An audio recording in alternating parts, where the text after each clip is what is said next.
The Environment Secretary, Michael Gove, says he'll summon water company bosses to explain why they haven't fixed leaks in the network as the country struggles with the dry summer. It comes as farmers are due to meet government officials to warn of the heatwave's effect on the country's food supplies. Well, joining me now to discuss this in a bit more detail is Roger Falconer, who's a Professor of Water Management at Cardiff University. Good afternoon to you. How serious then have things got? Well, I think they are pretty serious, and in many respects, from the perspective of water, I think this summer's drought has been a major wake-up call.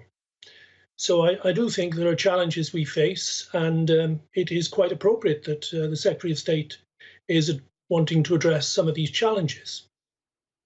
Can you see why farmers are so frustrated? Well, I can understand why farmers are frustrated.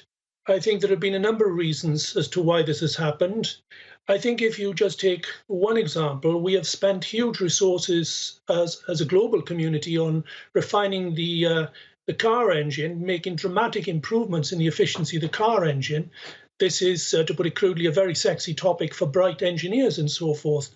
However, when it comes to improving the efficiency of water management in agriculture and irrigation schemes, this has not really improved much over the last 50 or so years. So we need to get our brightest people to work on improving the more efficient use of water on the land.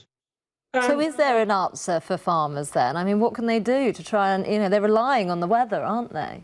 Well, they are relying on the weather, but they're also relying on the resources that we hold in reservoirs and so forth. But let me give you an example. I read an article recently on Bloomberg Business about the use of vertical farming in the US. And this technique basically involves building large walls, as I see it, and then growing lettuces and so forth on the walls. This country faces massive challenges for the future, with or without Brexit. But we need to produce more food, we need to respect our farmers more, and although it won't be popular saying so, we have to pay more for the food. So the more we can produce ourselves, the better it is for this country, the more self-sufficient we are in food. Now, we can produce a lot more food by methods such as vertical farming. We use much less land. For example, they reckon in the States you can produce as much crops, 130 times more crops from the same amount of land. And you can produce 350 times, I'm reading from the article here, more produce with only 1% of the water. So in the same way we've gone to things like chicken farming, for example, we can do the same with crops. And these crops have all the qualities of existing crops, not grown on the land. Not only that, we can control the conditions in which these crops are grown, effectively like greenhouses, for example. So I think there are a lot of things we can do to produce much more crop per drop, so to speak. OK, and what kind of impact do you think this weather is going to have on things like our Christmas dinner by the time December comes? It will be a big problem for many of the green crops we've got at the moment, because my understanding is that the farmers have not been able to produce the crops to anywhere near the standard they've normally produced, so we will be dependent much more on other countries. This is why we have to focus our research activity in the future on more efficient farming. And we need to help the farmers. They don't have the expertise to work with state-of-the-art technology, and British universities and so forth need to work with the farmers to help deliver more crop per drop. We've seen hosepipe bans in parts of Ireland, also I think it was in the northwest of England. Do you think we're likely to see more of those come in? Yes, not only this year, in the future as well. And we have to plan ahead.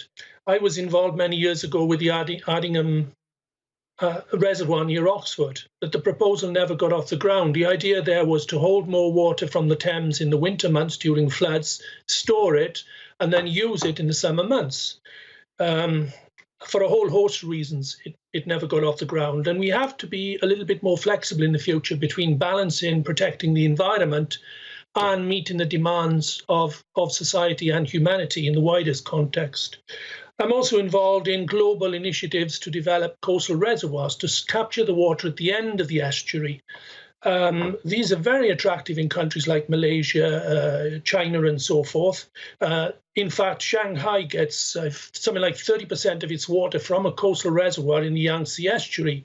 We have to start looking at these options, in my view, in the UK. OK, Roger Falconer, we'll have to leave it there. Thank you for your expertise. OK, thank you.